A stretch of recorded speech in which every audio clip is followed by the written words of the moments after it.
e copas, elas estão relacionadas com a rotina, com a segurança e a maneira como você sente a experiência, o status que você sente que tem, os amigos, a tua fidelidade, a tua lealdade, o teu ninho, né? A maneira como você se relaciona com a tua história familiar, com a tua vida familiar. E aí, como existem diferentes linhas, diferentes padrões, você vai encontrar diferentes maneiras de expressar esses emblemas dentro dos naipes, nesses baralhos que utilizam esses sistemas de naipes. Quando a gente está falando de cartomancia propriamente dita, é importante dizer que existia uma tradição de cartomancia que utilizava um desses padrões de cartomancia, um desses padrões de naipes, que especialmente nos interessa. Esses baralhos que eu estou mostrando para você, este aqui, esse aqui não é um baralho que traga ilustrados os naipes, ok? Aqui os naipes não estão ilustrados nesse baralho, mas eles estão descritos nesse baralho. A partir, veja ali, por exemplo, você tem nozes ou bolotas, o 10, o 9, o 8, ok? O rei, green, que é o verde, são as folhas, então, Hearts, que é o coração. Para cada uma dessas cartinhas, você tem ali a descrição de qual é a correspondência no naipe para esses significados que estão escritos nessas cartas. Esse aqui é um baralho de 1700 e não vou lembrar, ok, mas ele é anterior ao Jogo da Esperança, em que você vai encontrar significados de cartas. Ele traz os mesmos significados que esse outro baralho aqui. Ele traz, não são os mesmos que esse baralho. Deixa eu ajustar aqui. Alguns similares a este outro que você está vendo na tua tela, ok? E o que a gente vai encontrar em comum com esses baralhos? E a gente vai encontrar aqui mais um. Esse é um livro de 1828, saltando um pouquinho, onde a autora explora algumas tradições nos baralhos, ok? E chama a atenção que você... e é aqui que é o ponto-chave, que você observe que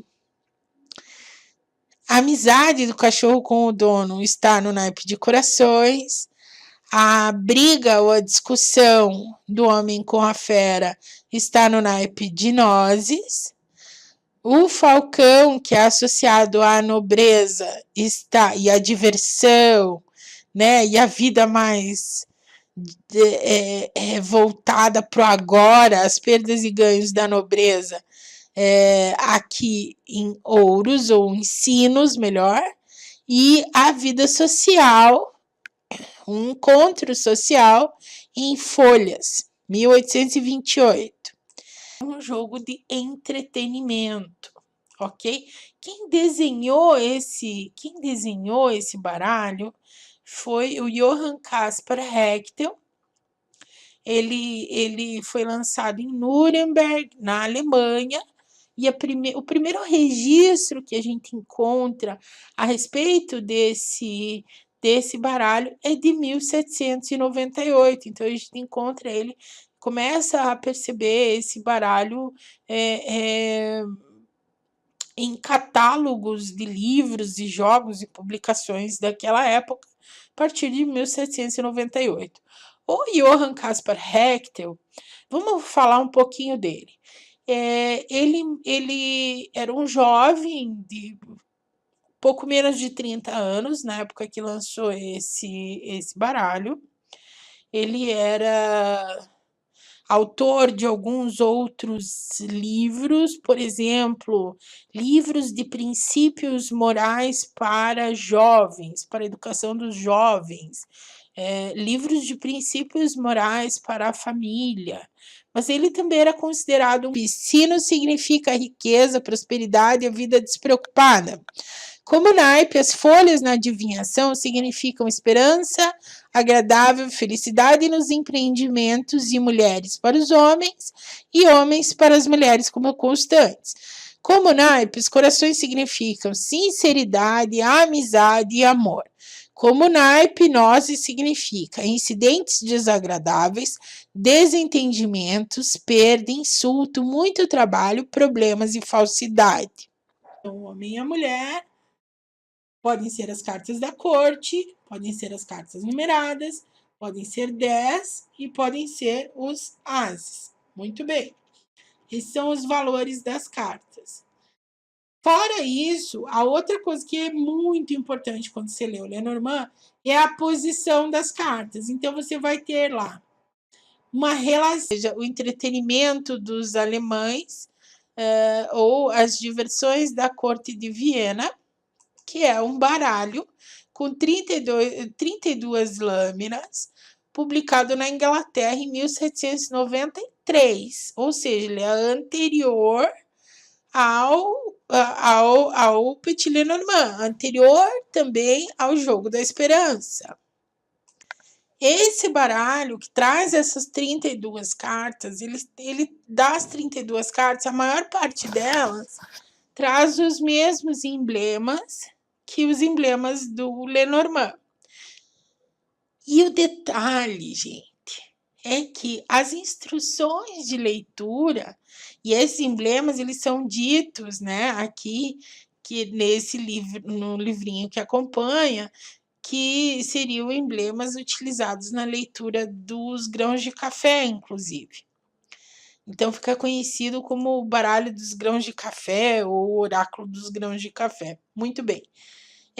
A maneira de interpretar essas lâminas, essas cartas, os seus significados é muito parecida com a maneira de interpretar os significados do Petit Lenormand, de acordo com aquele folheto do Philippe Lenormand, simples e basicamente porque na mesa real a gente tem um monte de linhas de 3 cartas e você vai precisar aprender realmente a ler essas linhas de 3 cartas para poder ler a mesa real.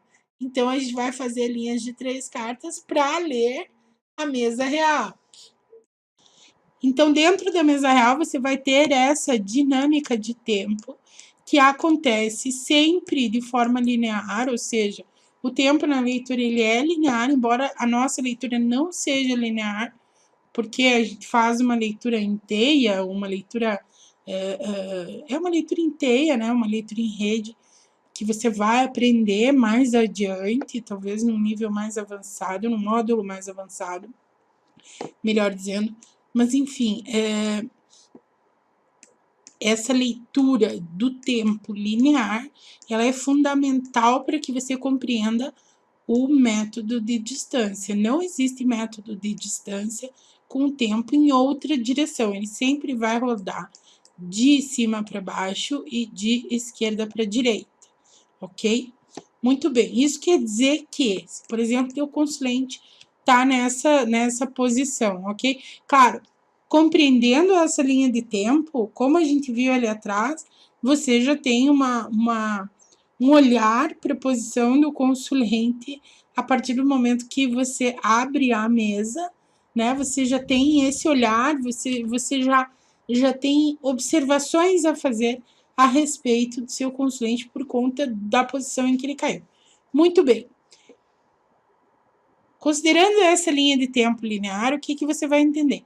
Que tudo isso que está aqui à esquerda dele se relaciona com o passado. O que está no passado e na mesma linha que ele se relaciona com o passado, mas está atuante neste momento dele. O que a gente vê agora em amarelo se relaciona com o passado e com o futuro dele. Percebe? Da mesma forma que toda essa região que eu vou pintar aqui de cor de rosa se relaciona com o futuro do consulente, sendo que aquilo que está acima dele, que eu vou deixar vermelho, se relaciona com o futuro e com o passado. O que eu estou pintando de azul se relaciona com o futuro e está atuante no presente dele. E o que está abaixo e à direita se relaciona com o futuro projetado desse consulente. E da mesma maneira, você vai ver cada carta tema que cuja leitura você quiser fazer dentro da mesa real. Por exemplo, se essa aqui fosse a leitura, a carta tema da família. Então, a gente teria uma carta aqui, numa posição que se relacionaria com o passado. Essas outras três que estão acima se relacionariam com o passado da família, né, do consulente em relação à família, e assim sucessivamente. Se você tivesse, por exemplo, aqui a carta tema das finanças, então a gente teria toda uma relação de passado em que está inserido esse consulente, ok? Isso sobre sua vida financeira. Muito bem, uma área que se relacionaria com o passado e atuando no presente da sua vida financeira, e uma área relacionada com o passado e com o futuro de sua vida financeira. Da mesma forma, tudo que está atrás, né, tudo que está acima tem também um peso em relação ao passado. Relaxe que você vai aprender isso direitinho nas próximas aulas. Mas é importante que você já vá imaginando como que é essa dinâmica de tempo, porque é essa dinâmica que vai nos dando elementos para construir a narrativa da leitura. Percebe? O método de distância, ele basicamente fala de tempo.